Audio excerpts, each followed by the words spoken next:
Quand Zero Two est petite, on voit clairement qu'elle saigne en bleu.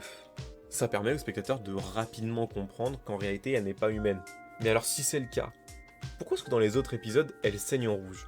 Le fait que sa peau change de couleur, bon, en soi on peut se dire que c'est possible, pourquoi pas, Michael Jackson l'a bien fait, tatouage ça existe. Mais le fait de changer de couleur de sang, non, ça c'est pas possible. La couleur du sang, elle correspond au mode de fonctionnement de votre sang. Si votre sang est rouge, c'est parce qu'il contient de l'hémoglobine, qui est à base de fer. Il existe des animaux comme la limule qui ont le sang bleu, mais elle contient de l'hémocyanine qui est à base de cuivre. La seule solution pour que Zero Two passe d'un sang bleu à un sang rouge, c'est que ce ne soit pas du tout la même personne. Et venez me pas dire que non, parce qu'en fait c'est magique, voilà, elle change. Non, ça, Timéo, c'est pas un argument, c'est une faiblesse scénaristique non assumée. Au mieux, on peut appeler ça un Deus Ex Machina. La simple vérité sur la couleur du sang de Zero Two, c'est que cela n'a pas d'importance dans le scénario de l'anime. Quand elle est petite, on la voit avec du sang bleu pour comprendre qu'elle n'est pas humaine.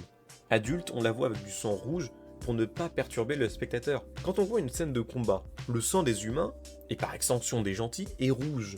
Le sang d'une autre couleur nous montre le caractère non humain de la créature qui vient de se faire zigouiller. Le spectateur évite donc de se reconnaître dans cette chose non humaine. C'est un méchant, il doit mourir, on est ok avec ça.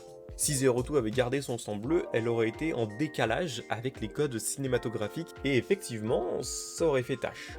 Mais en fin de compte, ça l'aurait davantage rendu unique et authentique. Un personnage qui, de base, non humain, faisant tout pour en devenir un, au lieu de proposer un personnage rejeté qui n'aime pas sa nature, on nous propose un personnage qui change complètement de nature pour devenir normal. Et ça, c'est dommage. On aurait pu vraiment avoir un personnage qui apprend qu'au final, non, les différences, ce n'est pas si important. C'est d'ailleurs ce que l'arc sur sa jeunesse nous dit. À la place, on s'en fout et paf, en fait, elle devient humaine et comme excuse, on va dire que, bon, c'est qu'elle a des pouvoirs.